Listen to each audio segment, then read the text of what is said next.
Hello all, this is another broadcast brought to you by Crackn and welcome to the 1920s.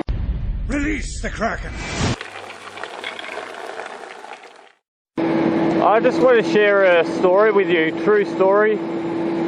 No bull crap, nothing like that. Going back a little while now in, where was it? 2009. I'd just gotten back from Adelaide after a expedition over there for a couple of months. I was playing with two women, not at the same time, but I'd stay at a girl's house one night and then I'd come back and stay at another girl's in the morning and play with her as well. That's another topic. So anyway, I just got back from Adelaide, which is South Australia. If you Google map that, you'll see where it is. And my brothers turned around to me and said, do you want to come up for a few days to my friend's house on his farm? And I was like, oh yeah, that sounds like a good idea. And the weather was hot. It was hot. It was about, the day that we left, it was about 40 degrees Celsius. Oh, there's a park there. It was about 40 degrees Celsius, so we were heading up, and as we were getting into the countryside, I was like, wow, look at that. You could see where previously some bushfires had been through, like the bark and everything with yep, I'm tired, can't you tell? You could see where the bark and everything was burnt from previous bushfires that had ripped through there. And I thought to myself, gee, it'd be pretty bad if there was a bushfire or anything that broke out while we were up here. And so we got up there and it was, there's a lighthouse there. I haven't been down here for so long. It's quite a nice little spot actually, from what I remember of it. So anyway, we've gone up there and it's a long drive. It was like 3.5 hour drive. It was pretty long. So we got up there and, you know, there's not much TV, and our plan was to go shooting and things like that, but it was just too hot. You know, if you shot a bullet and it ricocheted off a rock or something, it could spark and start a bushfire. So we were like, okay, so what will we do? Let's do nothing. So basically we did nothing for the duration of time we were there. And your alarm's going off, love.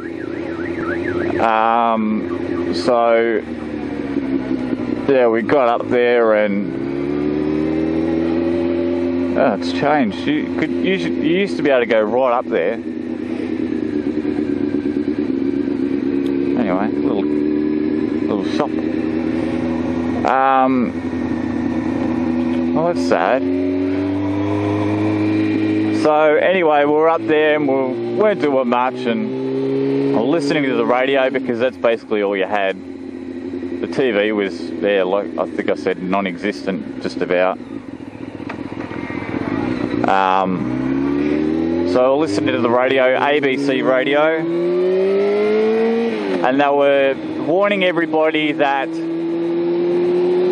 there could be some bushfires breaking out in the morning, and that it was going to be extremely windy and hot. So like, okay, that, you know, we can handle that. And we woke up the next morning and went up to his house and we listened to the radio, and they're running off all these places that are in danger and things like that, and constantly warning people, you know, if you haven't prepared, do it right now, as early in the morning as you could, because they were expecting it to be a pretty bad day for bushfires. So we kind of buckled down and prepared the property as best you could, cleared some debris, you know, like bark, and moved the stock that he had, like cattle and stuff, away from the trees and out to the open field. So that was I did enjoy that, doing that. I'll have to go in there one day. Can't be bothered now. Yeah, so we were doing that, and we went back inside, and then they started rattling off all these bushfires that had started. Like, they started within a couple of hours. Like, there was one bushfire, and then another one broke out, and it just kept going. It was like 4 or 5 of them within an hour that had broken out, and we were like, wow, you know. And probably an hour later, we could start to see smoke coming up coming over the valley, because where he is, it's a valley, and you could see the smoke just billowing down